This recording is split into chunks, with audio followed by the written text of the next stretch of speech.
تو بہرحال اس طریقے کے بہت سارے وعدے ہیں. اللہ تعالیٰ نے ہم سے قیامت کے بارے میں جو وعدہ کیا ہے کہ قیامت آئے گی، یہ وعدہ بھی سچا ہونا ہے. جنت اور دوزخ کے جو وعدے ہم سے کیے گئے ہیں وہ وعدے بھی کیا ہونا ہے، سچ بن کر، حقیقت بن کر سامنے آنا ہے. جنت کی جو منظر کشی کی گئی ہے، جنت کی نعمتوں کا جو تذکرہ کیا گیا ہے وہ بھی سامنے آنا ہے. اور جہنم کا جو ذکر کیا گیا ہے، جہنم کا جو نقشہ کھینچا گیا ہے وہ چیز بھی سامنے آنا ہے. جس کا جو انجام بتایا گیا ہے وہ چیز سامنے آنا ہے. تو اللہ تعالیٰ کی بات کیا ہوتی ہے، سچی ہوتی ہے. کہا گیا نا کہ قرآن کریم میں وَمَنْ أَصْدَقُ مِنَ اللَّهِ قِيلًا، اللہ تعالیٰ سے زیادہ سچی بات کس کی ہو سکتی ہے. تو اللہ تعالیٰ جو بھی وعدہ کرتا ہے، آگے کہا بھی جا رہا ہے نا کہ تو وعدے کے خلاف ورزی نہیں کرتا ہے. اللہ تعالیٰ بہت ساری صفات کا مالک ہے.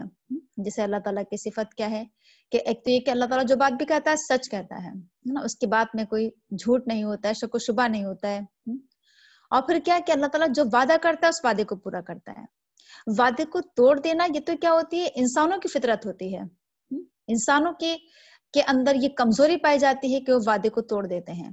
لیکن اللہ تعالیٰ جس بات کا وعدہ کر لیتا ہے پھر وہ کیا کرتا ہے، اس وعدے کو ضرور پورا کرتا ہے.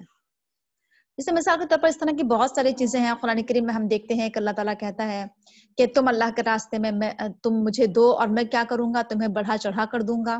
تو یہ چیز حقیقت بن کر سامنے آتی ہے. انسان خود اپنی آنکھوں سے دیکھتا ہے کہ جب وہ اللہ تعالیٰ کے راستے میں دیتا ہے تو اس سے زیادہ اس کے پاس آتا ہے، اس کے مال میں خیر و برکت ہوتی ہے.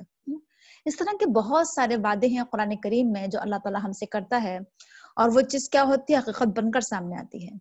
تو لہٰذا اللہ تعالیٰ سے اس چیز کی دعا کرنا چاہیے کہ اللہ تعالیٰ تو نے ہم سے جو بھی وعدے کیے ہیں اپنے رسولوں کے ذریعے، تو سب وعدے کیا کرنا، پورے کرنا.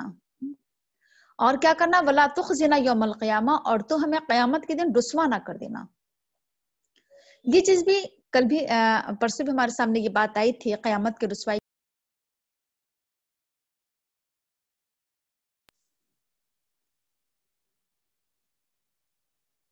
کہ قیامت کی رسوائی کیا ہے، یہ سب سے بڑی رسوائی ہے. قیامت کی ذلت سب سے بڑی ذلت ہے. دنیا کی یہ بات ہمارے سامنے آئی تھی کہ دنیا کی ذلتیں کیا ہوتی ہیں، اگر دیکھا جائے تو آخرت کے مقابلے میں کچھ بھی نہیں ہے. دنیا کی رسوائی آخرت کے مقابلے میں کچھ بھی نہیں ہے. دنیا میں اگر رسوائی ہوتی ہے تو کسی ایک انسان کے سامنے ہو گئی، کچھ لوگوں کے سامنے ہو گئی ہے نا، چند لوگوں کے سامنے ہو جاتی ہے. لیکن آخرت کی جو رسوائی ہونا ہے وہ دنیا کے تمام انسانوں کے سامنے ہونا ہے. تو وہاں کی رسوائی سب سے بڑی رسوائی ہے. اور دوسری بات یہ کہ دنیا میں اگر ذلت و رسوائی ہوتی ہے تو چند دن ہے نا، اور اس کے بعد انسان پھر کیا ہوتا ہے، اپنے اپنے کاموں میں مصروف ہو جاتے ہیں. لیکن وہاں کی جو رسوائی ہوگی وہ ہمیشہ کی رسوائی ہوگی. وہاں کی ذلت کیا ہوگی، ہمیشہ کی ذلت ہوگی، کیونکہ وہاں کی زندگی دائمی ہے، ہمیشہ کی زندگی ہے. تو اس لیے کوشش ہماری کیا ہونا چاہیے کہ ہم اس بات کی زیادہ ہم جو کوشش کرتے ہیں کہ دنیا میں ہماری عزت بنی رہے، اس سے زیادہ کوشش ہماری یہ ہونا چاہیے کہ آخرت میں ہماری عزت بنی رہے. آخرت میں اللہ تعالیٰ ہمیں سب کے سامنے کیا کر دے، ذلیل نہ کر دے. کیونکہ وہاں کی ذلت کیا ہے، یہ بہت بڑی ذلت ہے. تو یہ اللہ تعالیٰ سے دعا کرنا چاہیے. اچھی دعا ہے یہ تمام دعائیں جو ہم یہاں پر پڑھ رہے ہیں. یہاں سے سبحانک فقنا عذاب النار، بلکہ یہیں سے ربنا ما خلقت ھذا باطلا سبحانک فقنا عذاب النار، ربنا انک من تدخل النار فقد اخزیتہ وما للظالمین من انصار، ربنا اننا سمعنا منادیا ینادی للایمان ان آمنوا بربکم فآمنا، ربنا فاغفر لنا ذنوبنا وکفر عنا سیئاتنا وتوفنا مع الابرار، ربنا وآتنا ما وعدتنا على رسلك ولا تخزنا يوم القيامة انك لا تخلف الميعاد. تو یہ دعا ہم یاد کریں اور ان دعاؤں کا اہتمام کریں، ان دعاؤں کو پڑھیں. یہ باتیں ہمارے سامنے آئی تھی کہ اگر دنیا میں مان لیجیے کسی انسان کی ذلت و خواری ہوتی ہے تو انسان کتنی کوشش کرتا ہے کہ وہ اپنے آپ کو چھپا لے، اپنے پر کپڑا ڈھانپتا ہے، اپنے آپ کو چھپاتا ہے، ہاتھوں سے کسی بھی طریقے سے چھپانے کی کوشش کرتا ہے کہ لوگوں کے سامنے یہ بات نہ آ جائے. انسان اگر وہ غلط بھی کام کرتا ہے نا، دنیا بہت چھپا کر کرتا ہے کہ کہیں لوگوں کے سامنے بے عزت نہ ہو جائے. یہاں پر بہت فکر رہتی ہے ہر انسان کو اپنی عزت کی، اور اپنی عزت بنانے کے لیے انسان کتنے جتن کرتا ہے، کتنی کوشش کرتا ہے نا، کیا کچھ پیسہ بھی خرچ کرتا ہے، محنت بھی کرتا ہے. تو سوچنے کی بات یہ ہے کہ آخرت کی عزت کے لیے ہم کتنی کوشش کر رہے ہیں، کتنی محنت کر رہے ہیں، کیا کر رہے ہیں وہاں کی عزت حاصل کرنے کے لیے. تو وہاں کی عزت کی ہمیں کیا ہونا چاہیے؟ فکر ہونا چاہیے اور دعا بھی ہونا چاہیے، کوشش بھی ہونا چاہیے ہماری۔ انک لا تخلف المیعاد، یہ بات ہمارے سامنے بھی آ گئی کہ اللہ تعالیٰ سب سے زیادہ کیا ہے؟ وعدے کو پورا کرنے والا ہے۔ اللہ تعالیٰ وعدے کے خلاف ورزی نہیں کرتا ہے۔ یہ بات تو ہم جانتے ہیں نا کہ وعدے کے خلاف ورزی کرنا یہ کس کی فطرت ہوتی ہے؟ خصوصی طور پر منافقین کی خصلتیں بتائی گئی ہیں کہ منافق جب بھی بات کرتے ہیں تو جھوٹ بولتے ہیں، امانت میں خیانت کرتے ہیں، لڑائی جھگڑا کرتے ہیں، گالی گلوچ کرتے ہیں، اور کیا کرتے ہیں؟ وعدے کے خلاف ورزی کرتے ہیں، وعدہ کر کے توڑ دیتے ہیں۔ اور یہود و نصارہ کے تعلق سے بھی بات قرآن کریم میں بہت آئی ہے کہ وہ کیا کرتے تھے؟ میثاق کرتے تھے، وعدے کرتے تھے اور وعدے کر کے توڑ دیتے تھے، مکر جاتے تھے اپنے وعدوں سے۔ تو ایک تو یہ کہ ہماری کوشش ہونا چاہیے کہ ہم وعدے کو پورا کرنے والے بنے۔ وہ آتا بھی ہے نا کہ اس شخص کے اندر ایمان نہیں جو وعدے کو پورا نہیں کرتا ہے، یہ بھی حدیث میں ملتا ہے۔ تو یہ ہے جسے قرآن کریم میں کہا گیا نا کہ اللہ کے رنگ میں رنگ جاؤ۔ اللہ کے رنگ سے اچھا کس کا رنگ ہو سکتا ہے؟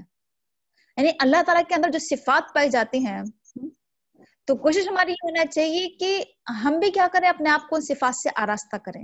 اللہ تعالیٰ کی صفت ہے کہ وہ بندوں پر مہربان ہے، رحم کرتا ہے۔ ہم بھی کیا ہوں؟ بندوں پر نرمی کریں، مہربانی کریں، رحم کریں۔ وہ بندوں سے محبت کرتا ہے، ہم محبت کریں۔ بندوں کی مدد کرتا ہے، ہم بھی مدد کریں۔ سچ بولنا، بہت سارے صفات اللہ تعالیٰ کی ہے نا، اس میں سے ایک کیا ہے کہ وعدے کو پورا کرتا ہے۔ ہم بھی کیا ہوں؟ وعدے کو پورا کرنے والے بنیں۔ یہ فاستجاب لهم، تو ان کے رب نے ان کی دعاؤں کو کیا کر لیا؟ سن لیا، قبول کر لیا۔ میں نے ابھی آپ کے سامنے یہ بات کہی تھی کہ قرآنی دعائیں مستجاب دعائیں ہوتی ہیں۔ اب یہاں پر کہا بھی جا رہا ہے یہ دعا انسان کی کرتا ہے یا کرے گا تو کیا ہوگا؟ اللہ تعالیٰ قبول کرتا ہے اور کرے گا۔ تو اللہ تعالیٰ نے کیا کیا؟ ان دعاؤں کو قبول کیا، اور ان دعاؤں کو قبول کر کے اس نے کیا کہا؟ بندوں سے کہا، اس چیز کا وعدہ کیا۔ کس چیز کا؟ کہ انی لا اضیع عمل عامل منکم من ذکر او انثى بعضکم من بعض فالذین هاجروا واخرجوا من دیارهم واوذوا فی سبیلی وقاتلوا وقتلوا لأکفرن عنهم سیئاتهم ولأدخلنهم جنات تجری من تحتها الانہار ثوابا من عند اللہ واللہ عنده حسن الثواب۔ کتنے اللہ تعالیٰ نے وعدے کیے ہیں اگر اس آیت کے اندر دیکھا جائے تو۔ ایک ایک چیز پر ہم غور و فکر کریں گے اور اللہ تعالیٰ سے دعا کریں گے کہ اللہ تعالیٰ ہمارے اندر یہ صفات پیدا ہو جائیں، تاکہ اللہ تعالیٰ یہ جو اس میں جو کچھ بتایا گیا ہے اللہ تعالیٰ کی طرف سے جو ریوارڈ ملنا ہے، جو اس پر جو بدلہ ملنا ہے، تاکہ ہم اس بدلے کے مستحق ہو سکیں۔ تو پہلا وعدہ اللہ تعالیٰ نے یہ کیا کہ انی لا اضیع عمل عامل منکم من ذکر او انثى، کہ میں کسی بھی عمل کرنے والے کے عمل کو ضائع نہیں کروں گا، تم میں سے خواہ وہ مرد ہو یا عورت ہو۔ بعضکم من بعض، تم سب کیا ہو؟ تم میں سے بعض ہی سے ہیں۔ اب اس آیت پر تھوڑا سا ہم غور و فکر کرتے ہیں۔ پہلے تو ہم اس آیت کا تھوڑا پس منظر جاننے کی کوشش کریں گے۔ اس آیت کے پس منظر کے تعلق سے یہ بات آتی ہے کہ حضرت ام سلمہ انہوں نے کہا اللہ کے رسول سے کہ اللہ کے رسول، قرآن کریم میں عورتوں کی ہجرت کا تو ذکر آیا ہی نہیں ہے، کیونکہ ام سلمہ ایک ایسی خاتون تھیں جنہوں نے کیا کی ہے؟ 2 ہجرتیں کی ہیں۔ یعنی انہوں نے حبشہ کی طرف بھی ہجرت کی تھی اور انہوں نے مدینے کی طرف بھی ہجرت کی ہے۔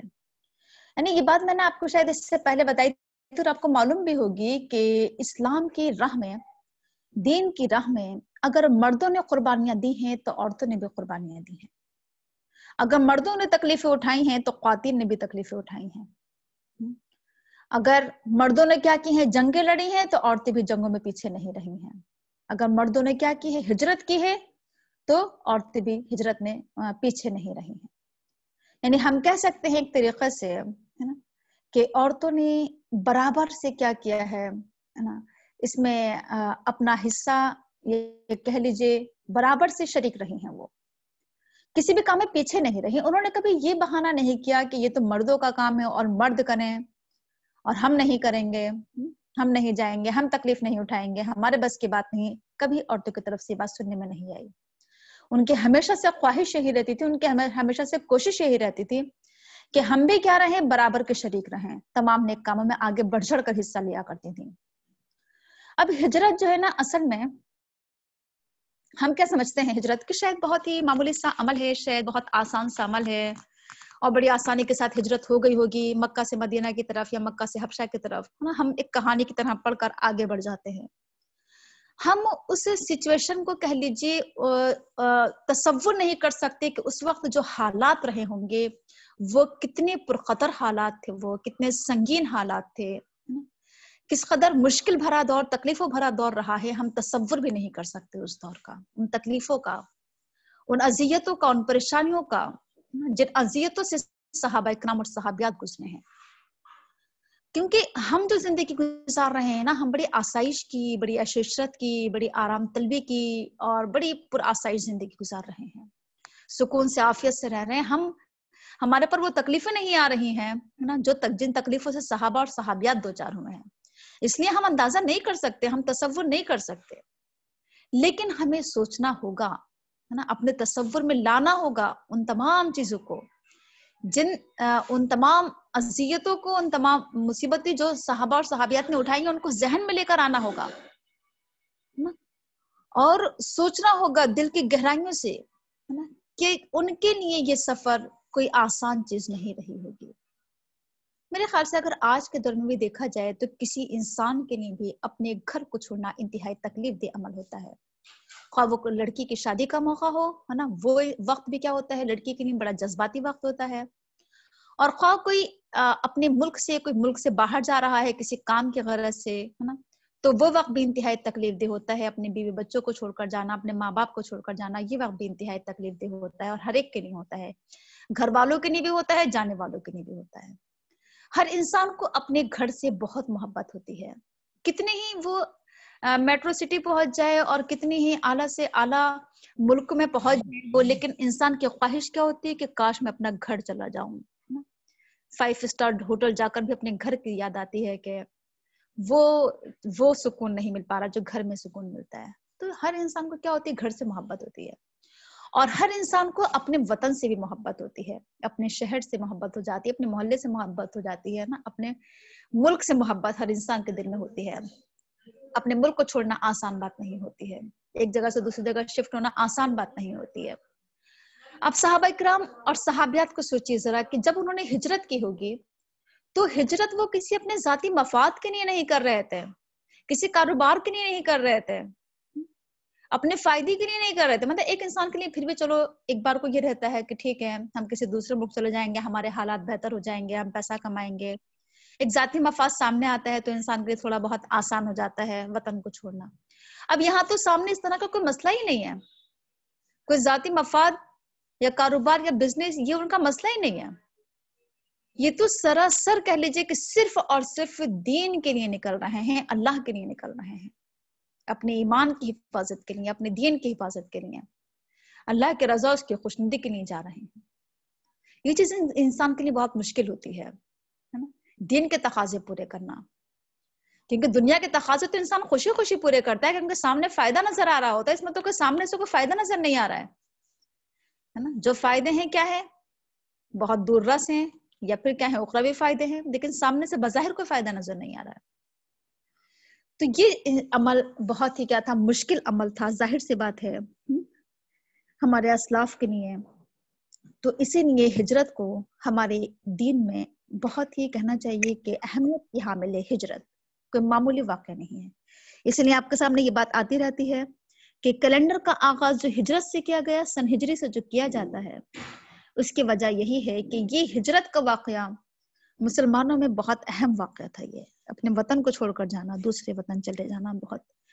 اور پھر یہ کہ انسان جب اپنا گھر چھوڑ کر جائے اور پھر اس کے گھروں پر اس کو دشمنوں کا قبضہ ہو جائے، اس کے کھیتوں پر اس کے باغات پر دشمنوں کا قبضہ ہو جائے، یہ چیز انسان کے دل کو کتنی تکلیف پہنچاتی ہے. ان کے دل کو کتنی تکلیف ہوئی ہوگی نا جب انہوں نے خود اپنی آنکھوں سے اپنے گھروں پر دشمنوں کا قبضہ دیکھا ہوگا. ہم لوگ اگر سوچ لیں کہ ہمارے گھر پر کوئی قبضہ کر لے، ہمارے باغات پر کوئی قبضہ کر لے، ہمارے کھیتوں پر کوئی قبضہ کر لے اور پھر وہ بھی دشمن قبضہ کر لے، کوئی معمولی بات نہیں تھی مسلمانوں کے لیے، ہے نا. تو یہ جو مسلمان جس کیفیت سے دوچار ہوئے ہوں گے، جس تکلیف سے دوچار ہوئے ہوں گے، جو جذبات ان کے اندر اس ٹائم پیدا ہو رہے ہوں گے، کوئی معمولی چیز نہیں ہے یہ. تو بہرحال مسلمان اس کیفیت سے گزرے، اس تکلیف سے گزرے، اس اذیت سے گزرے. تو بہرحال حضرت ام سلمہ نے اس چیز کا اظہار کیا کہ ہجرت میں تو مردوں کے ساتھ ساتھ عورتوں نے بھی ہجرت کی ہے، لیکن قرآن میں اس کا ذکر نہیں آیا.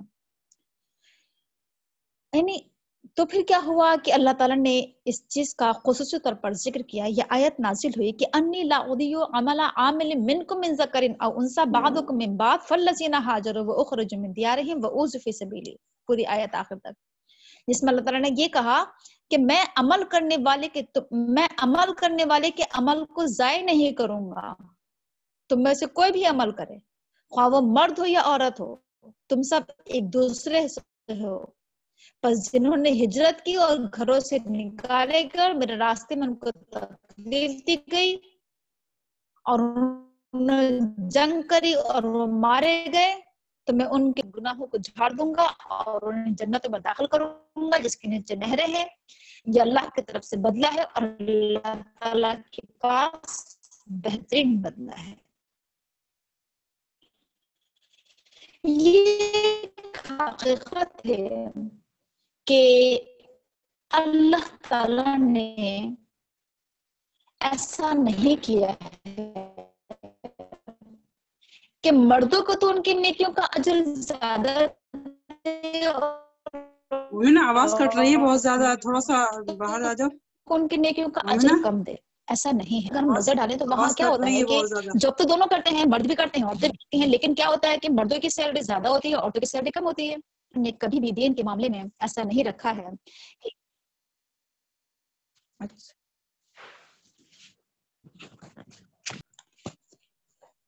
آواز بہت کٹ رہی ہے، باہر آ جاؤ. اب آواز ٹھیک آ رہی ہے کیا؟ ہاں جی اب آ رہی ہے. ٹھیک ہے. ٹھیک. تو بات یہ چل رہی تھی کہ جس طریقے سے مردوں نے ہجرت کی ہے اور عورتوں نے ہجرت کی، تو پھر اللہ تعالیٰ نے کہا کہ میں عمل کرنے والے کے عمل کو ضائع نہیں کروں گا، تم میں سے خواہ وہ مرد ہو یا عورت ہو. تو بتا میں آپ کو یہ رہی تھی کہ اللہ تعالیٰ منصف ہے، اللہ تعالیٰ عادل ہے. اور دوسرے ملکوں میں کیا ہوتا ہے، جیسے میں نے کہا کہ مردوں کو سیلری زیادہ دی جاتی ہے، عورتوں کو کم دی جاتی ہے، حالانکہ دونوں برابر سے جاب کرتے ہیں. لیکن اللہ تعالیٰ نے کیا رکھا ہے کہ کوئی بھی محنت کرے، کوئی بھی عمل کرے، خواہ وہ مرد کرے یا عورت کرے، دونوں کو اللہ تعالیٰ کیا کرے گا؟ برابر سے بدلہ دے گا. یعنی ہماری دین میں، اسلام میں، یا اللہ تعالیٰ نے ایسا نہیں رکھا ہے کہ مردوں کو تو مردوں کے لیے زیادہ اجر رکھا گیا ہو، عورتوں کے لیے کم اجر رکھا گیا ہو. تو ایسا نہیں ہے. اچھا، ایک بات اور اس میں غور کرنے کی ہے، اور وہ کیا ہے کہ عورتیں یعنی جو خواتین اسلام تھی، ہماری صحابیات تھیں، ان کی ہمیشہ سے، جیسے میں نے کہا کہ خواہش یہ رہتی تھی کہ وہ کسی بھی کام میں پیچھے نہ رہیں. جس طریقے سے مرد محنت کر رہے ہیں، مرد جس طریقے سے کام کر رہے ہیں دین کا، تو ہم بھی کیا کریں؟ آگے آگے رہیں، ساتھ ساتھ رہیں، ہم بھی برابر سے کیا کریں؟ کوشش کریں. وہ لوگ اصل میں آپ کو بتانا یہ چاہ رہی ہوں کہ وہ لوگ کبھی اس چیز کا بہانہ نہیں کرتی تھی کہ ہمارے پر تو گھر کے کاموں کی ذمہ داری ہے، ہمارے پر تو بچوں کی ذمہ داری ہے، ہم تو ہجرت نہیں کر سکتے، ہم تو جنگ نہیں کر سکتے، ہم تو یہ کام نہیں کر سکتے، ہم تبلیغ نہیں کر سکتے. یہ چیز آج ہمارے یہاں بہت پائی جا رہی ہے.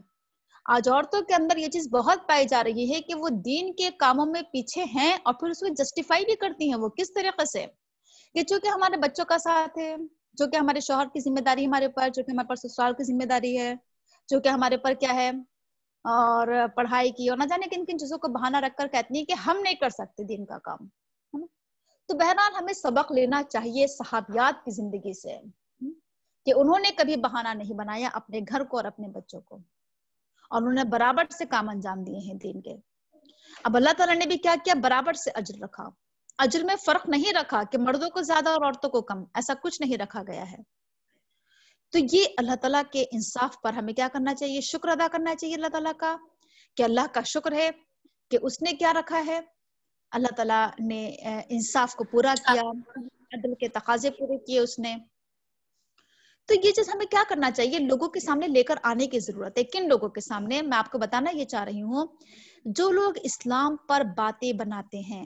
کیا باتیں بناتے ہیں؟ باتیں یہ بناتے ہیں کہ اسلام میں عورتوں کو حق نہیں دیا گیا ہے، اسلام نے عورتوں پر ظلم کیا ہے نا. دوسرے لوگ یہ تو کہتے ہیں نا، غیر مسلم لوگ یہ کہتے ہیں ہمارے ملک کے بھی غیر مسلم لوگ یہی کہتے ہیں، اور بہت سے جگہوں پر اکثر غیر مسلموں کی رائے یہی ہے کہ اسلام نے عورتوں کے کیا کیا ہے، عورتوں کو دبا کر رکھا ہے، عورتوں کو کچل کر رکھا ہے، عورتوں کو گھر کے چار دیواری میں قید کر دیا ہے۔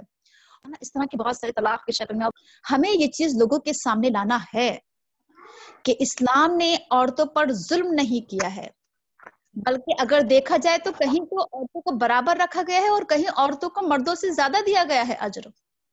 جیسے آپ نے ماں کے تعلق سے پڑھا ہے نا کہ ماں کا اجر کیا ہے، باپ کے مقابلے میں 3 گنا زیادہ ہے۔ بیوی کو کیا کہا گیا، گھر کی ملکہ، گھر کی شہزادی ہے نا، بنایا گیا اسے۔ بیٹیوں کی صورت میں اسے رحمت بتایا گیا۔ جس چیز پر بھی آپ نظر ڈالیں، جیسے آپ کے سامنے یہ حدیث آئی تھی کہ دنیا ایک سامان ہے، اس کا بہترین سامان کیا ہے، ایک نیک عورت ہے، بہترین سامان کہا گیا اسے۔ تو بہرحال جہاں پر بھی اگر ہم نظر ڈالتے ہیں، جیسے ہم دیکھتے ہیں کہ قرآن کریم میں سورہ نساء کا نازل ہو جانا، یہ کیا ہے، عورتوں کے لیے بڑے اعزاز کی باتیں، بڑے فخر کی باتیں، بڑے خوشی کی باتیں کہ اللہ تعالیٰ نے عورتوں کے نام سے کوئی صورت اتاری ہے، کہیں مردوں کے نام سے کوئی صورت نہیں اتاری گئی ہے۔ آپ فراست کے حصے میں دیکھ لیجئے، عورتوں کو حق زیادہ دیا گیا ہے مردوں کے مقابلے میں۔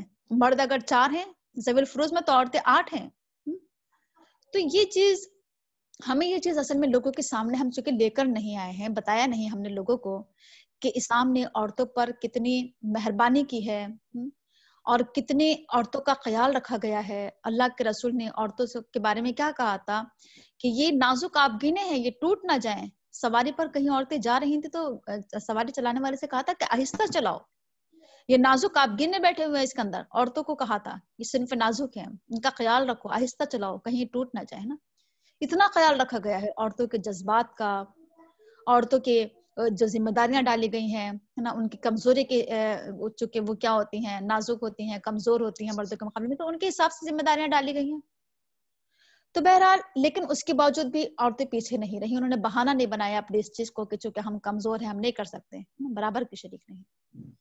اور پھر یہ جسے آپ کے سامنے ایک حدیث بار بار آتی ہوگی حضرت اسما کی، جنہوں نے جا کر اللہ کے رسول سے جس طریقے سے جو اظہار کیا تھا وہ بڑا اچھا لگتا ہے کہ حضرت اسما نے جا کر کیا کہا تھا اللہ کے رسول سے کہ اللہ کے رسول، مرد لوگ تو ہجرت بھی کرتے ہیں، جنگوں میں شریک بھی ہوتے ہیں، جماعت سے نماز پڑھتے ہیں، اور بہت ساری چیزیں ہیں، دعوت و تبلیغ کا کام ہے، یہ سب کچھ کرتے ہیں، وہ تو ہم سے آگے بڑھے چلے جا رہے ہیں اجر میں اور ثواب میں، ہم تو بہت پیچھے رہ گئے، ہم تو گھروں میں رہتے ہیں، گھر کے کام کرتے ہیں، بچوں کو سنبھالتے ہیں، ہمارے لیے کیا ہے اللہ کے رسول؟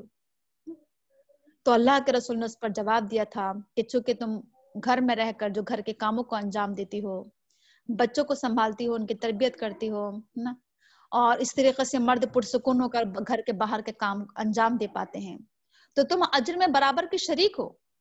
اس میں بہت کچھ سیکھنے کو ملتا ہے۔ ایک طریقے سے اسما کے جذبات سامنے آتے ہیں کہ ان کے اندر کتنا جذبہ تھا اس چیز کا کہ کاش ہم بھی دین کے کام اسی طریقے سے انجام دیں جس طریقے سے مرد انجام دے رہے، کہیں ہم پیچھے نہ رہ جائیں اجر و ثواب میں۔ یہ جذبہ ہم سب کے اندر ہونا چاہیے کہ ہم اجر اور ثواب میں پیچھے نہ رہ جائیں۔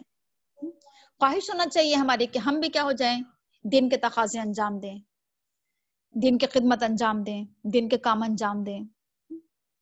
اس چیز کا اظہار کرنا چاہیے، ان جذبات کا اظہار کرنا چاہیے ہمیں۔ تو بہرحال اللہ تعالیٰ نے کہہ دیا کہ میں کسی بھی عمل کرنے والے کے عمل کو ضائع نہیں کروں گا، خواہ وہ مرد ہو یا عورت ہو۔ کوئی بھی نیک عمل خواہ وہ مرد کرے گا یا عورت کرے گی، دونوں کو کیا ملے گا؟ برابر سے اجر ملے گا، کسی کے اجر میں ذرہ برابر کمی نہیں کی جائے گی یہ سوچ کر کہ چونکہ یہ مرد ہے، چونکہ یہ عورت ہے۔ یہ چیز اسلام میں نہیں ہے نا، فرق نہیں رکھا گیا ہے۔ بعدوں کا من بعد، تم سب ایک دوسرے ہی سے تو ہو، سب ایک دوسرے کا حصہ ہو، عورت سے مرد ہے، مرد سے عورت ہے، مرد عورت کے ملنے سے ہی کیا چل رہی ہے، یہ دنیا آگے بڑھ رہی ہے، یہ نسل انسانی وجود میں آ رہی ہے، نسل انسانی آگے بڑھ رہی ہے دونوں سے مل کر۔ مرد اور عورت کو گاڑی کے 2 پہیے کہا جاتا ہے نا، کہ اگر ایک پہیا کیا ہو جائے، خراب ہو جائے تو گاڑی چل نہیں پائے گی ہے نا۔ تو یہ جو معاشرہ وجود میں آیا یا خاندان وجود میں آیا، یہ دنیا اگر کیا چل رہی ہے وجود میں ہے اگر، تو یہ عورت اور مرد دونوں سے ہی چل رہی ہے۔ ہم یہ نہیں کہہ سکتے، اگر جیسے وہ کہا ہے نا کہ علامہ اقبال کا بھی شعر ہے نا کہ جس میں یہ کہا گیا ہے کہ صرف اگر دنیا میں مرد ہی مرد ہوتے، عورتیں نہ ہوتی، یا عورتیں ہوتی مرد ہوتے نا، تو یہ دنیا کیا ہوتی، نہ تو آگے چل پاتی اور نہ بہت سارے ایسے کام ہیں دونوں مل کر ہی انجام دے پاتے ہیں۔ اکیلا نہ تو عورت ساری ذمہ داریاں انجام دے سکتی ہے اور نہ ہی مرد اکیلا ساری ذمہ داریاں انجام دے سکتا ہے۔ تو یہ اللہ تعالیٰ کی بڑی حکمت ہے۔ یہ اللہ تعالیٰ نے کہا کہ بعضکم من بعض، تم سب ایک دوسرے سے تو ہو، کوئی فرق نہیں ہے۔ تو بہرحال کبھی بھی ہمارے ذہن میں اس طرح کا خیال نہیں آنا چاہیے کہ پتہ نہیں جنت میں ہمارے ساتھ کچھ الگ معاملہ کیا جائے گا، عورتوں کو کچھ کم ملے گا، مردوں کو زیادہ، ایسا کچھ نہیں ہے۔ تو یہ چیز ہم اپنے ذہن سے نکالنا ہوگی اور اس چیز کا ہمیں اظہار کرنا ہوگا کہ اللہ تعالیٰ نے عورتوں کے ساتھ کیا کیا ہے، انصاف کیا ہے۔ آگے ہی فَالَّذِينَ هَاجَرُوا وَأُخْرِجُوا مِن دِيَارِهِمْ، جن لوگوں نے ہجرت کی اور گھروں سے نکالے گئے، وَأُوذُوا فِي سَبِيلِي، اور میرے راستے میں اذیت دیے گئے۔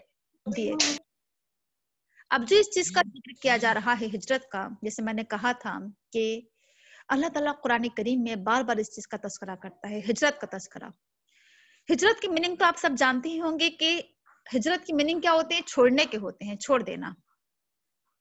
خصوصی طور پر تو کیا ہوتا ہے، اگر دیکھا جائے تو ہجرت کیا ہوتی ہے کہ جو وہ ہوتا ہے بلاد کفر، یعنی کہ جہاں کفر کا جو شہر ہے یا ملک ہے اسے چھوڑ کر بلاد اسلام کی طرف جانا، جہاں پر کیا ہو، اسلامی حکومت ہو، جہاں پر اسلام کے تقاضے پورے ہو سکتے ہوں، جہاں پر ہمارے دین کی حفاظت ہو، ہماری ایمان کی حفاظت ہو۔ مثال کے طور پر ہم کسی ایسی جگہ پر ہیں جہاں پر ہمیں لگ رہا ہے کہ ہمارا ایمان رخصت ہو سکتا ہے، ہمارے ایمان پر آ جا رہی ہو، ہمارے دین پر کیا ہو رہے ہوں، حملے ہو رہے ہوں، ہمارا دین خطرے میں ہو، اس موقع پر کیا کر دینا، چونکہ قرآن کریم میں کہا گیا کہ اللہ کی زمین بہت وسیع ہے، اگر ایک جگہ پر رہ کر تم دین کے تقاضے پورے نہیں کر پا رہے تو پھر کیا کرو، دوسری جگہ چلے جاؤ، اللہ کی زمین تو بہت بڑی ہے، کہیں اور جا کر کیا کرو، دین کے تقاضے انجام دو، دین کی دعوت کا کام کرو، بہت ساری چیزیں ہیں نا، وہ کام وہاں جا کر کرو۔ تو خصوصی طور پر ہجرت تو یہی ہے۔ اور اگر دیکھا جائے جو اس کی میننگ چھوڑنے کے ہوتے ہیں، تو یہ ہماری کوشش رہنا چاہیے کہ اگرچہ حالات اس طرح کے نہیں ہیں کہ ہم کوئی بڑی ہجرت انجام دے سکیں، تو کم سے کم چھوٹی چھوٹی ہجرتیں تو ہمیں کرنا چاہیے۔ مثال کے طور پر جسے کہا جاتا ہے کہ گناہوں کو چھوڑ کر نیکیوں کی طرف چلے جانا، یہ بھی ہجرت میں شامل ہے۔ گناہ چھوڑ دینا، غلط کاموں کو چھوڑ دینا، نافرمانیوں کو چھوڑ کر اللہ کی اطاعت کی طرف چلے جانا۔ بہت ساری جو ہمارے اندر جو خرافات پائی جا رہی ہیں، بہت ساری جو غلط چیزیں ہیں، چاہے وہ بدعات ہو یا بہت ساری چیزیں ایسی ہمارے اندر آ گئی ہیں، ان سب کو چھوڑ کر کیا کرنا، صحیح اسلام کی طرف کیا ہونا، چلے جانا۔ یہ سب بھی کیا ہے، یہ سب کام ہمیں انجام دینا چاہیے۔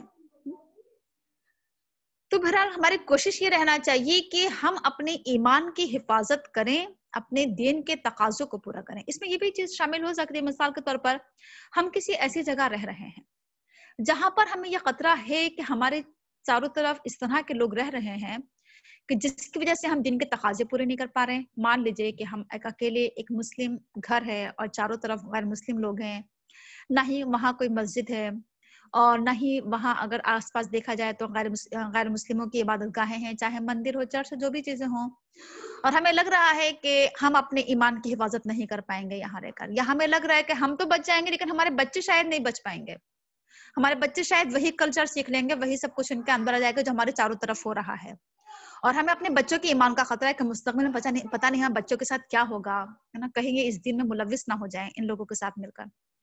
تو اس موقع پر ہماری کوشش ہونا چاہیے کہ ہم اس جگہ کو چھوڑ دیں جہاں ہمیں لگ رہا ہے ہمیں ایمان پر خطرہ محسوس ہو رہا ہے، خطرات کے بادل منڈلا رہے ہوں، ہمیں اس جگہ کو چھوڑنا چاہیے اور کہیں اور انتظام کرنا چاہیے اپنے لیے۔ جیسے مثال کے طور پر ہم نے حضرت ابراہیم علیہ السلام کے تعلق سے ہم نے ایک دعا پڑھی تھی کہ ابراہیم علیہ السلام نے کیا کہا تھا جب انہوں نے حضرت اسماعیل کو حجاز کی سرزمین پر بسایا تھا، اور اس موقع پر اللہ تعالیٰ سے کہا تھا کہ اے اللہ تعالیٰ، میں نے کیا کیا ہے کہ ایک وادی غیر ذی زرع میں نے لا کر آباد کیا اپنے بیوی بچوں کو، اور آگے انہوں نے کہا تھا کہ کیوں کیا، تاکہ یہ نماز قائم کریں، یعنی وہ جو کعبے کی سرزمین کہہ لیجئے، ہے نا، بیت اللہ جہاں پر قائم ہے، وہاں پر لا کر کس لیے ان کو چھوڑ کر جا رہا ہوں، کیوں انہیں بسا رہا ہوں، کہ یہاں کیوں رہیں، تاکہ یہ نماز قائم کریں۔ یعنی جگہ سے جو ہوتا ہے، ماحول سے جو ہوتا ہے، وہ بچوں کے اوپر بہت اثر پڑتا ہے. ان کی خواہش تھی کہ کاش میرے بچے نماز کو قائم کرنے والے بنے، دین کی محبت پیدا ہو، اللہ سے قربت پیدا ہو. یہ ہماری کوشش ہونا چاہیے اپنے بچوں کے تعلق سے بھی اور اپنے تعلق سے بھی، کہ ایسی جگہ کا اہتمام کریں. کہا جاتا ہے نا کہ گھر اگر ہم خریدنے جا رہے ہیں تو ہم آس پاس دیکھیں کہ پڑوس کیسا ہے ہمارا. آیا ہمارے اوپر یا ہمارے بچوں کے اوپر غلط اثرات تو نہیں پڑیں گے، غلط صحبتوں میں تو نہیں بیٹھ جائیں گے ہم اور ہمارے بچے. ہمیں آس پاس دیکھنا چاہیے کہیں پر بھی ہم جائیں، چاہے ہم اسکول ہو، کالج ہو، یونیورسٹی ہو، کہ ہم کس کی صحبت میں ہیں، ہمارے بچے کس کی صحبت میں ہیں، کس کا ساتھ ہیں. سفر میں ہر جگہ پر ہمیں اس چیز کا خیال رکھنا چاہیے. صحبت کا بہت اثر پڑتا ہے. تو یہ چیز ہے کہ ایسی جگہوں کو چھوڑ دینا چاہیے کہ جہاں پر ہمیں لگ رہا ہو کہ اس جگہ پر رہ کر ہم گناہ میں پڑ جائیں گے. ایسے غلط جگہوں کو چھوڑنا چاہیے اور صحیح جگہوں کا انتخاب کرنا چاہیے ہمیں. تو آگے ہے کہ فلسینہ ہاجرو، جنہوں نے ہجرت کی. اب جنہوں نے ہجرت کی ہے، خواہ وہ مرد ہو یا عورتیں، ان کا مقام اللہ کی نظر میں بہت اونچا ہے. قرآن کریم میں ان کا ذکر کیا گیا، ان کا تذکرہ کیا گیا، ان کے اس نیک عمل کو ہائی لائٹ کیا گیا، لوگوں کے سامنے بیان کیا گیا. تو یہ بات آپ کے سامنے آ چکی ہے کہ یہ کوئی معمولی واقعہ نہیں تھا، بہت اہم واقعہ تھا یہ ہجرت کا واقعہ. وَأُخْرِجُوا مِن دِيَارِهِمْ، اللہ تعالیٰ اس منظر کشی کر رہا ہے کہ ان کے گھروں سے انہیں نکالا گیا، ان کے ملکوں سے انہیں نکالا گیا. یعنی ملکوں سے نکالنے سے کیا مراد ہے کہ مکہ کی زمین ان کے لیے تنگ کر دی گئی تھی. دنیاوی لحاظ سے بھی اگر دیکھا جائے یا دینی لحاظ سے دیکھا جائے، دونوں طریقے سے ان کے اوپر دنیا تنگ کی جا رہی تھی. آپ تو پڑھ چکی ہیں پوری کہ مکہ کی 13 سالہ زندگی کیسی آزمائشی زندگی تھی، اور کیسے ان کے لیے نہ تو وہ کھلم کھلا نماز پڑھ پا رہے تھے، نہ وہ دعوت و تبلیغ کا کام انجام دے پا رہے تھے، نہ اور بہت سارے ایسے تقاضے ہیں دین کے جو وہ انجام نہیں دے پا رہے تھے. بلکہ کہنا چاہیے کہ ان کے لیے تو سانس لینا تک مشکل ہو گیا تھا. اس زمین پر وہ انتہائی گھٹن محسوس کر رہے تھے، انتہائی تکلیفیں. کہیں روحانی اذیتیں مل رہی تھی تو کہیں جسمانی اذیتیں مل رہی تھی، کہیں ذہنی اذیتیں مل رہی تھی. کسی طریقے سے سکون نہیں تھا، ہر کوئی جان کا دشمن بنا ہوا تھا. تو یہ ان حالات میں ہے نا، تو مکہ کی جو سرزمین کے لیے تنگ کی گئی تو کیا ہوا؟ تو پھر اللہ کی طرف سے حکم آیا کہ کیا کر دو، اس زمین کو چھوڑ کر ہجرت کر جاؤ. تو اسی کو کہا جا رہا ہے کہ انہیں گھر سے، ان کے گھروں سے نکال دیا گیا. وَأُوذُوا فِي سَبِيلِي، میرے راستے میں ان کو اذیت دی گئی. یعنی یہ سارے تکلیفیں جو انہوں نے اٹھائی، وہ اپنا گھر چھوڑنے کی اذیت ہو، وہ اپنا ملک چھوڑنے کی اذیت ہو، وہ اپنے کاروبار اور اپنی یہ سب کھیت کھلیان اور باغات چھوڑنے کی اذیت ہو، یہ ساری اذیتیں جس میں نے آپ سے شروع میں کہا ہے کہ یہ ساری اذیتیں انہوں نے کسی ذاتی مفاد کے لیے تکلیف نہیں اٹھائی تھی، انہوں نے کسی کاروبار کے لیے پیسہ کمانے کے لیے اذیت نہیں اٹھائی ہے. یہ ساری کی ساری اذیت انہوں نے فی سبیل اللہ، اللہ کے راستے میں یہ اذیت اٹھائی ہے.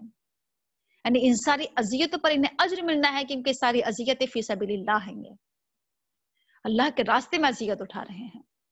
ہم اگر اپنا جائزہ لیں تو ہم اپنے کاموں کے لیے تو بہت اذیتیں اٹھاتے ہیں. آج ہم ملک اگر چھوڑتے ہیں تو پڑھائی کے خاطر چھوڑتے ہیں اپنا شہر، ہے نا، یا اور بہت ساری چیزیں ہیں. مرد لوگ اکثر چھوڑتے ہیں تو کاروبار اور پیسے کے لیے چھوڑتے ہیں. لیکن دین کے لیے ہم کتنی تکلیف اٹھا رہے ہیں؟ کبھی ہم اپنا جائزہ لیں کہ کیا اللہ کے راستے میں ہمیں کوئی اذیت مل رہی ہے، کوئی تکلیف مل رہی ہے، کچھ ستایا جا رہا ہے، کچھ پریشان کیا جا رہا ہے کیا؟ اگر ہم اصل میں یہ پریشانیاں اٹھانا ہی نہیں چاہتے، ہم کہتے ہیں کہ بس ساری اذیتیں ہم خوشی خوشی کون سی برداشت کر لیتے ہیں، دنیا کی اذیتیں تو ہم خوشی خوشی برداشت کر لیتے ہیں.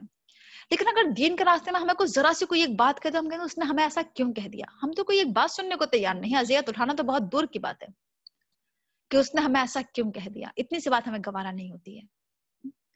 تو دین کے راستے میں ہم بالکل اذیتیں نہیں اٹھا رہے ہیں اللہ کے راستے میں. تو بہرحال صحابہ اور صحابیات نے اللہ کے راستے میں بہت اذیتیں اٹھائی ہیں. تو ہمیں بھی ان اذیتوں کے لیے تیار رہنا چاہیے اور خوشی خوشی ان اذیتوں کو برداشت کرنا ہے ہمیں. اذیتیں کب آئیں گی اللہ کے راستے میں؟ ایسے بیٹھے بیٹھے اذیت نہیں مل جائے گی. ہم آرام سے بیٹھے رہیں گھر میں، کوئی کام نہ کریں تو کوئی ہمیں ستائے گا، آ کر کوئی کچھ کہے گا، کوئی پریشان کرے گا. اذیت کب آئے گی؟ اذیت جب ملے گی اللہ کے راستے میں جب ہم کوئی کام کریں گے، جب ہم دین کا کام کریں گے، دعوت کا کام کریں گے، تبلیغ کا کام کریں گے، کوئی بھی دین کا کام کریں گے، چاہے ہم اصلاح معاشرے کا کام کریں اور غیر مسلموں میں دیکھیں، اگر ہم صرف مسلموں میں بھی کام کریں گے تب بھی ہمیں اذیتیں ملیں گی، تب بھی لوگوں کی طرف سے باتیں بنائے جائیں گے، مذاق اڑایا جائے گا، تہمتی الزامات نہ جانے کیا کچھ ہوگا.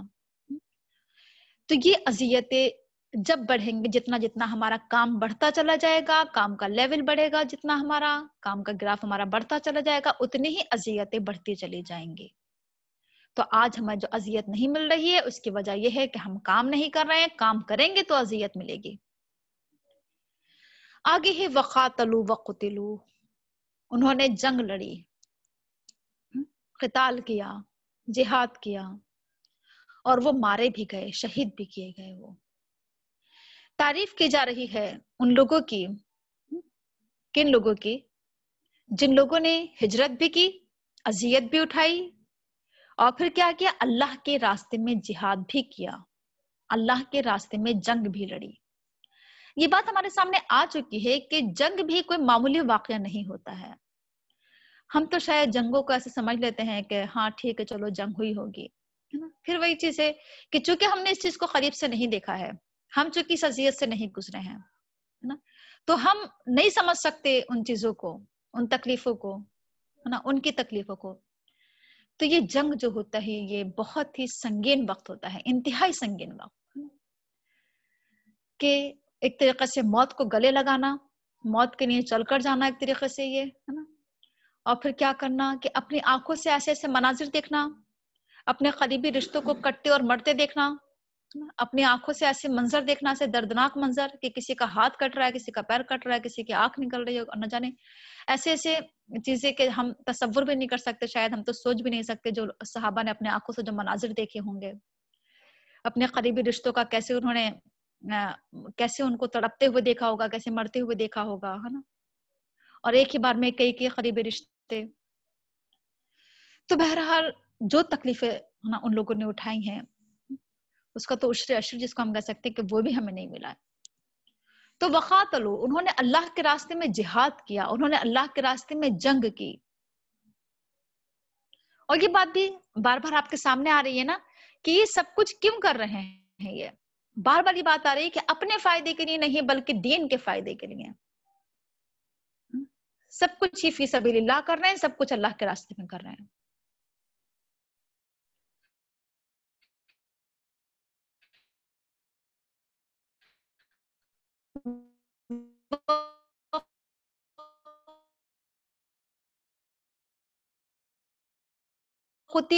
چیز کہ اپنے آپ کو قربان کر رہے ہیں، پیاری ہوتی ہے، وہ اپنی جان پیاری ہوتی ہے۔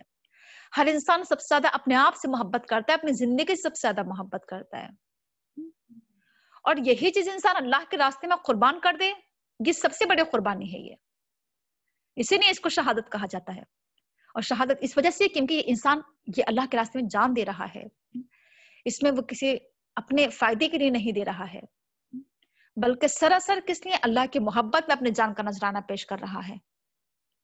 تو وقتلوا، اللہ کے راستے میں مارا جا رہا ہے، تو یہ مارا جانا بھی کوئی معمولی موت نہیں ہے، یہ عظیم موت ہے، یہ عظیم سعادت ہے، یہ جس انسان کو بھی حاصل ہو جائے، شہادت کی موت۔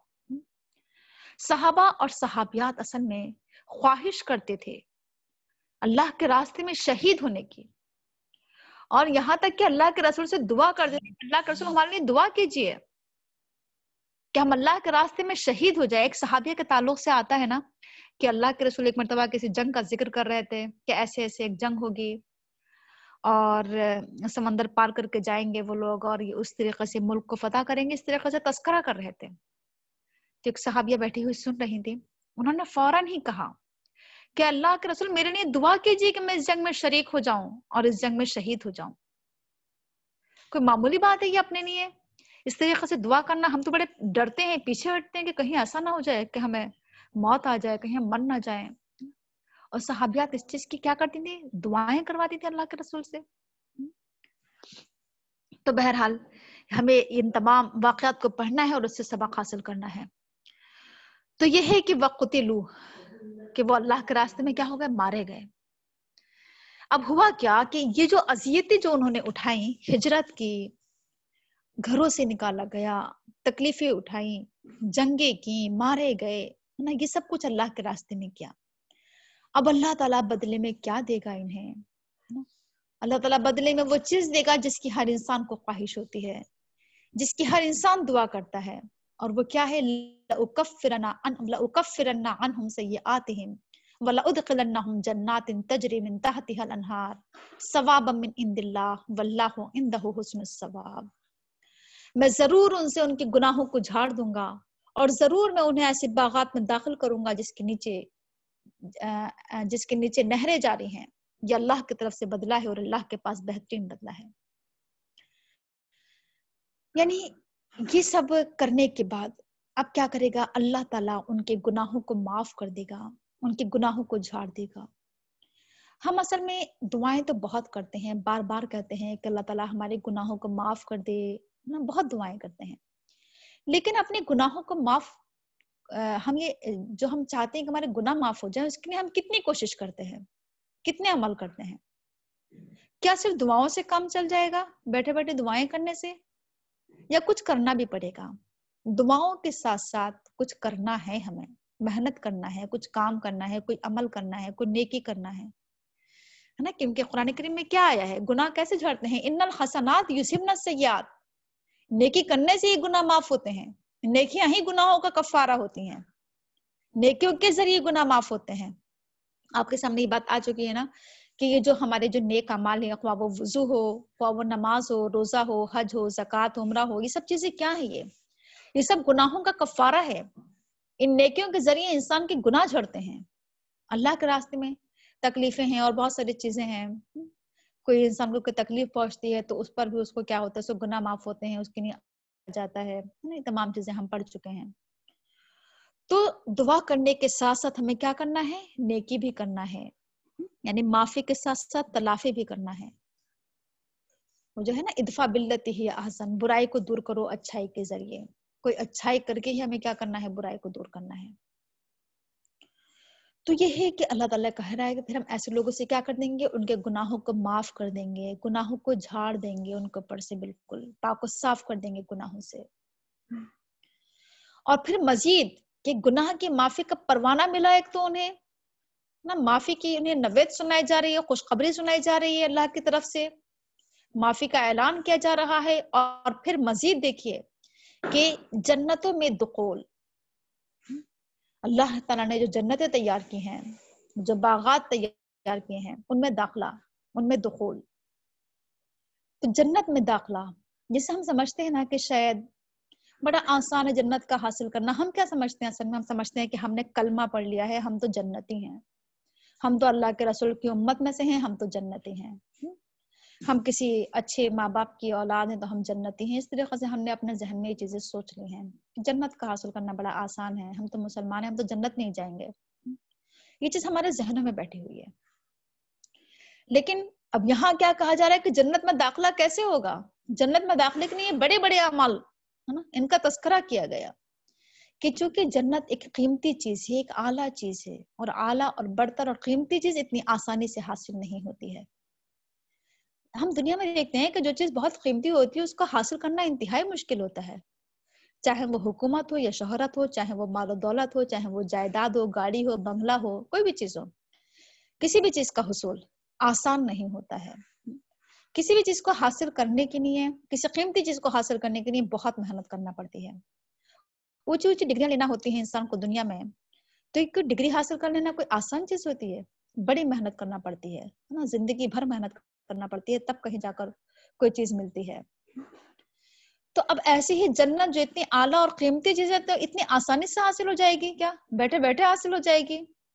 قرآن کریم میں بار بار اس چیز کا تذکرہ کیا گیا ہے کہ کیا تم یہ سمجھتے ہو کہ تم جنت میں داخل کر دیے جاؤ گے حالانکہ تمہارے اوپر ابھی وہ تکلیفیں نہیں گزری ہیں، وہ اذیتیں، وہ مصیبتیں، وہ پریشانیاں نہیں گزری ہیں جو تم سے پہلے کے لوگوں پر گزری. ان پر ایسے حالات سے، وہ لوگ ایسے حالات سے دوچار ہوئے کہ وہ پکار اٹھے کہ اللہ کی مدد کب آئے گی. یعنی اس قدر تکلیفیں کہ ان کو ہلا کر رکھ دیا گیا، جھنجھوڑ کر رکھ دیا گیا. انسان کو ہلا دینے والی تکلیفیں، وہ ان تکلیفوں سے دوچار ہوئے تھے. تو ہمارے اوپر ایسی مصیبتیں نہیں ہیں کہ جہاں ہلا کر رکھ دیا گیا ہو.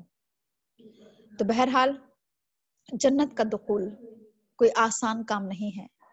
اس میں جنت میں داخلے کے لیے انتہائی محنت کرنا ہے، کیونکہ جنت کو کانٹوں سے گھیر دیا گیا ہے. کانٹوں بھرے راستے پر چلنا ہوگا، اذیتیں اٹھانا ہوں گی لازماً، یقیناً پریشانیاں اور مصیبتیں اور قربانیاں دینا ہوں گی اس راستے میں. اپنا وقت بھی لگانا پڑے گا, اپنی صلاحیت لگانا پڑے گی, اپنا آپ کو تھکانا پڑے گا, اپنا گھر, اپنے ذمہ داریاں, اپنے شوہر, بیوی, بچے, سب کچھ جب تک اللہ کے راستے میں قربان نہیں کریں گے, اپنے قیمتی چیزوں کو نہیں چھوڑیں گے, اپنا آرام, اپنی نیند, اپنی پڑھائی اور بہت ساری چیز جس سے ہم محبت کرتے ہیں, جب تک ہم اللہ کے خاطر نہیں چھوڑیں گے تو تب تک جنت کا دخول آسان نہیں ہے. تو جنت میں داخلے کے لیے انتہائی محنت کرنا ہے, انتہائی تھکانا ہے اپنے آپ کو. تو اللہ تعالیٰ پھر کہہ رہا ہے کہ پھر میں ایسے ہی لوگوں کو کیا کروں گا, جنت میں داخل کروں گا.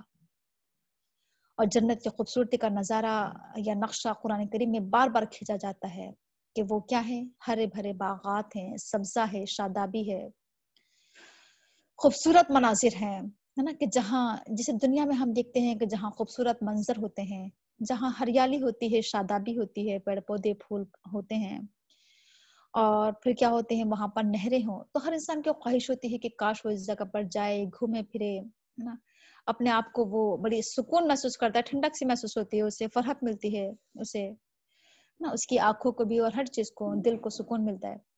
تو اس طریقے سے اللہ تعالیٰ نے کیا کیا ہے, جنت کو انتہائی خوبصورت بنایا ہے.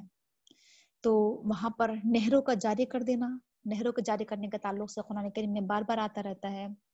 شہد کی نہریں, دودھ کی نہریں, شراب کی نہریں, ہے نا, صاف و شفاف پانی کی نہریں, انتہائی لذیذ, شیریں اور میٹھا اور صاف و شفاف ہے نا پانی, یہ تمام چیزیں کیا ہے جنتی لوگوں کے لیے تیار کی گئی ہیں.